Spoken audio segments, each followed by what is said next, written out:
Shot দে shot দে।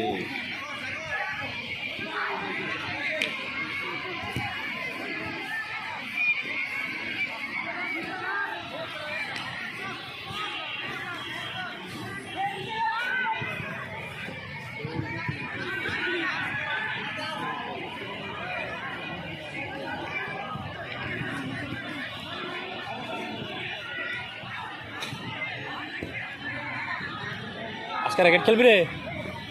তুই তুই বলো অনেক ভালো র্যাকেট খেলা শুনলাম, অনেক কোনোটাই নাই, বুঝলাম না। 4 বছর ধরে র্যাকেট 4 বছর ধরে? আমি তো 6 বছর ধরে র্যাকেট খেলি না। আজকে খেলবি? দেখি। চল খেলি আজকাও। শাকিলে আর রবি, তুই আর আমি। না না না, তোরা লন দিত না, আমি আর রবি, তুই আর শাকিলে। শাকিলে ভালোই খেলে, শাকিলে খারাপ খেলে না আমার শোনা।